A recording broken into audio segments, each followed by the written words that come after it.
might seem to get that straight. Oh, hello! Didn't see you there! So last week I made 2 of these little deer crits. I call them Mori, like Memento Mori, I know. So creative. And I planned on making more this week too, so I figured, why not film it? Now, there will be a few differences, as you can see here. I went for a kind of glass eye effect. This uses resin 3D printed domes. Now, these are an absolute nightmare to use with the backing print, so I'm going for something a little bit different. This makes no sense to you right now, but I promise it will. Also, a little shameless plug before we get into it. This guy and one of his brothers are still available in my store, linked in the bio. But enough about that, let's go. Okay, now please excuse my awful excuse for a setup here.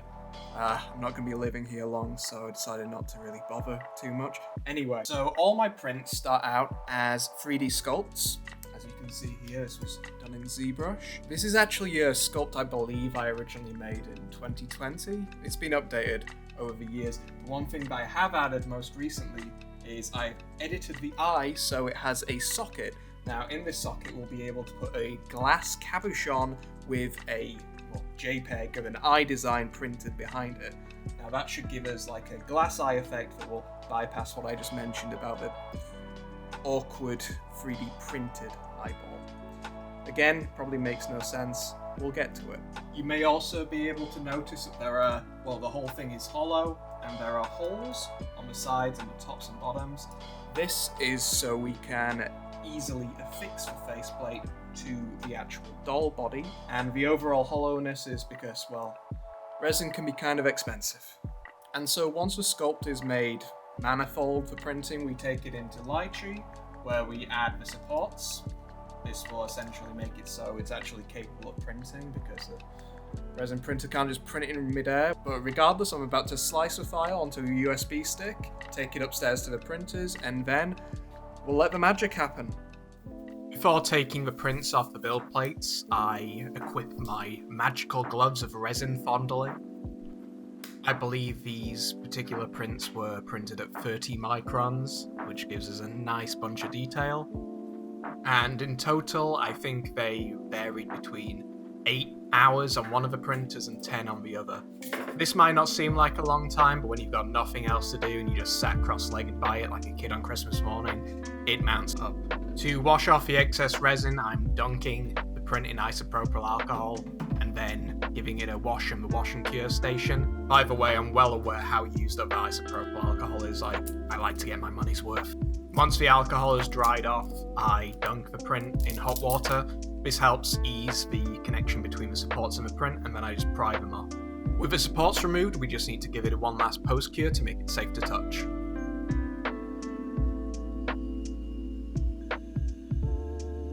So as you can see here, the printer has, actually you might not be able to see it, but the print's got a more putrid yellow colour. That means it's properly cured, we can touch it safely, and it's ready to sand.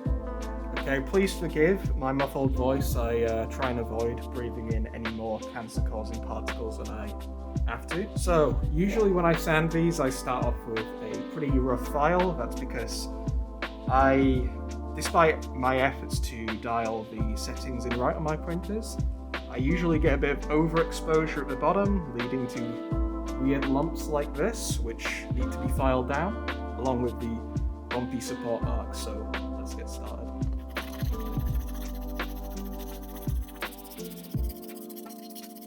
Okay, after the filing, I just give it a quick pass with a sanding block. I believe this is 80 grit.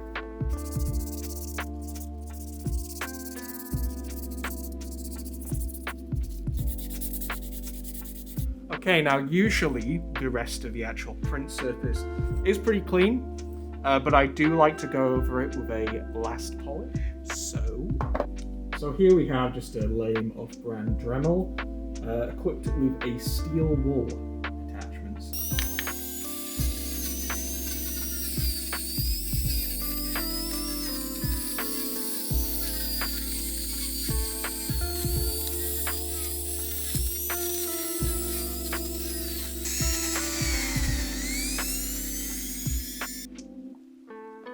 So I'm pretty sure the camera didn't record this, but I just applied some spot putty into the small pinholes that you sadly often get in the process of resin printing. So I'm going to let that dry. Once it's dried, I'm going to wash off the excess resin particles and then it'll be ready for painting. To avoid decorating my lungs like a Jackson Pollock painting, I'm opting to wear my respirator. We begin the painting process with a light coating of black primer. I believe I mentioned this in a video before, but I always like to use Molotow black primer. Despite the fact that it's not really sold as a primer, it's definitely the strongest primer that I've come across. I've had cases where the rest of the paint will chip off, but the primer just won't. It's some pretty sturdy stuff. Though saying that, paint does still adhere very well to the primer. I've also started using Molotow White for the zenithal highlight that I'm applying right now. In case you're not aware, this is just a way of airbrushing down light values that lets us pick out all the details and just quickly apply some shading to the model. And fortunately, one of the skulls that I'm painting I want to be white, so that's the base coat done too. However, for the others I'm opting for different colours, one of them a light drab olive, so right now I'm airbrushing a very watered down olive mixture onto the model, just layer by layer. And as you can see, I opted for purple on this one. And now, because I want the horns to be different from the rest of the face, I'm dry brushing a bone white shade over the horns. By doing this, we can blend the pre-established purple tones into the bone white of the horns. We'll be making them look a little bit more interesting the next step. Speaking of which, I am applying a very watered down paint wash over the horns so that it floods into the recesses and creates a cool aged look to these little horns. I'm going for a monochrome look for the white skull, so I opt for a black wash. However, for the purple skull, I mixed this black wash with a blue ink to add more variety in tones. Once the wash has dried, I start airbrushing the exact same colour as the wash around the perimeter of the horns and in the recesses to establish the chromatic shading. The more time I put into establishing the shading on the character, I feel that really adds to bringing it to, well, reality.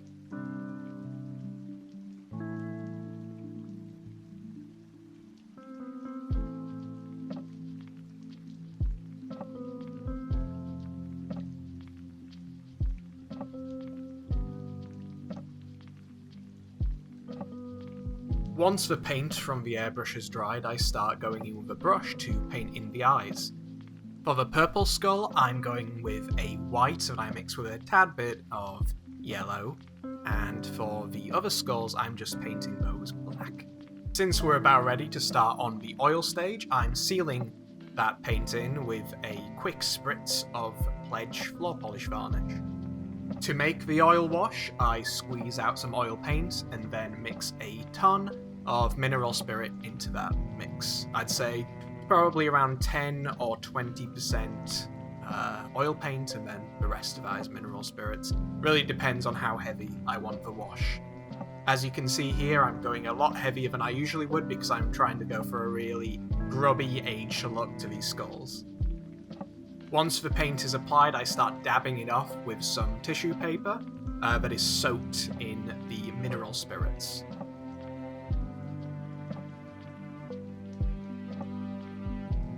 For areas that are kinda hard to get to with the tissue paper, I just go in with a old used up brush.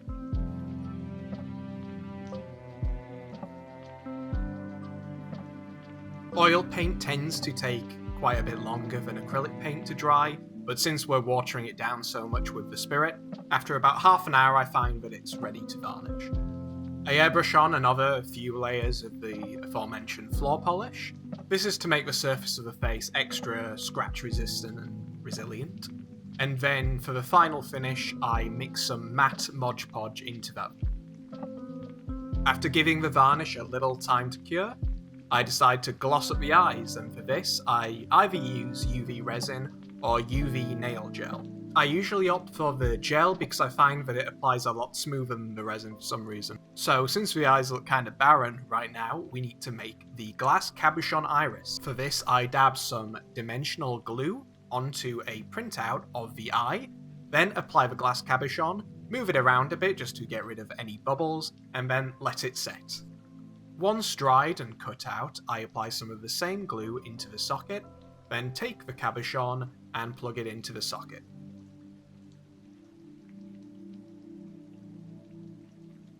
And just like that, we have a finished faceplate. So now we just need to move on to the body. This process can differ depending on the plush body that I use. However, in this case, I use an X-Acto knife just to rip away the stitches on any sewn-on tags. These particular tags tend to leave a mark from where they were sewn in, so just with the edge, the dull edge of the blade, I just scrape over that to hide it. And because we need an entry point to remove some stuffing, as well as a plain surface to attach the faceplate, I am ripping off the mouth of the creature. And if that wasn't violent enough, we need to remove his eyeballs. To do this, I'm using some nippers to pry away the backing pins, and once that comes off, you can just tug out the rest of the eye. Once devoid of unnecessary features like a face, I can start painting. This is the body for the monochromatic skull. So the paint that I'm applying is a heavily watered down black, I would say 10% black acrylic ink and the rest, 90% water. I begin by airbrushing multiple rings around the hands and feet, and then make sure to establish the heaviest values around areas like the face, where the faceplate will be attached, and the ears, before then lightly dusting over the rest of the body in the same tone.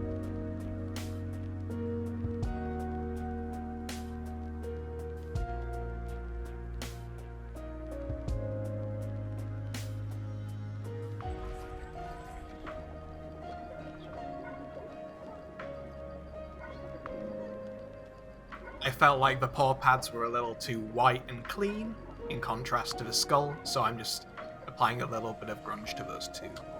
You may have noticed when I was removing the faceplate from the printer, I removed a set of claws too.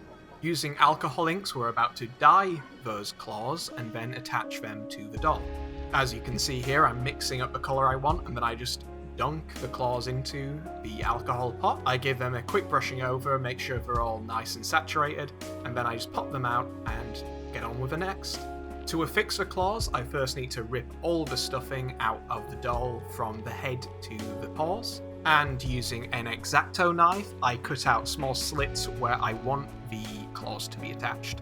Alongside the claws, I also 3D modeled a backing pin for these claws that I printed on a PLA printer. This is just a small pin that inserts in through the doll and then into the back of the claw. So I take some superglue activator, coat that pin, and then dab some superglue into the socket on the claw, and then simply merge the two together.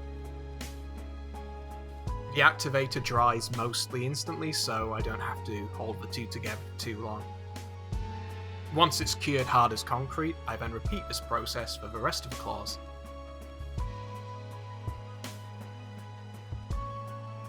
This process left him rather deflated, so let's give him a stuffing transfusion.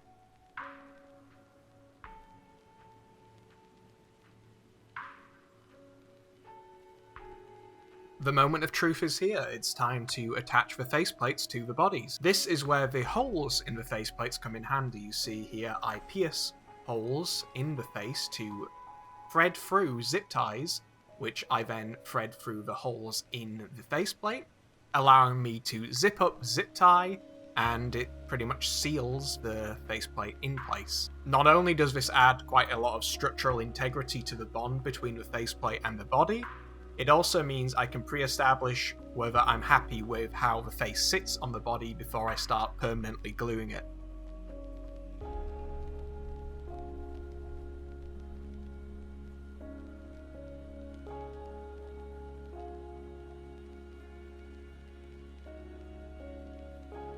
Once I'm satisfied with the bond and placement, I just snip off the excess of the zip ties, and take it to the hot glue station.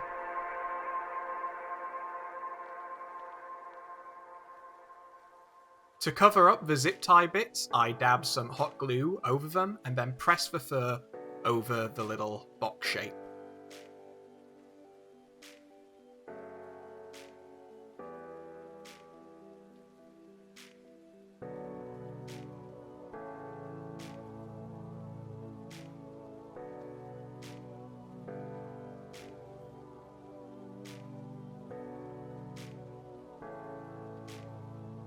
Finally, to merge the fur into the face, I spread hot glue around the perimeter of the faceplate and then again push the fur inward.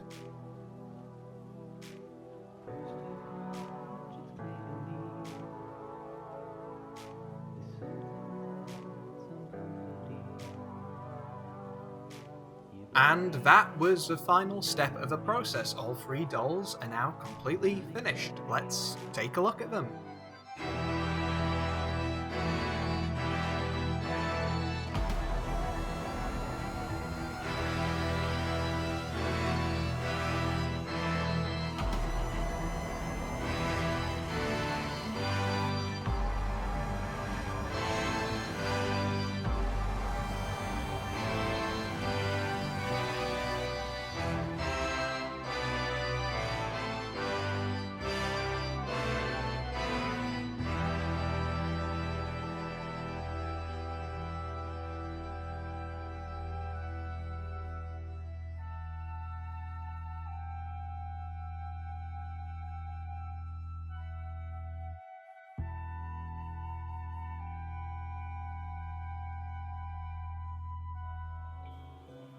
I do hope you enjoyed seeing the process of me throwing these guys together. If this video is posted before Sunday the 3rd, then they will be going up on that Sunday at 4 PM GMT on my web store. There's also just a bunch more dolls available from there, pretty much always, so please do check that out. Also drop me a like and a sub if you enjoyed. I do plan on making a ton more videos like this. Drop some suggestions if you have ideas of dolls you'd like me to bring into reality, and yeah, do hope you enjoyed. Thanks for watching. See ya.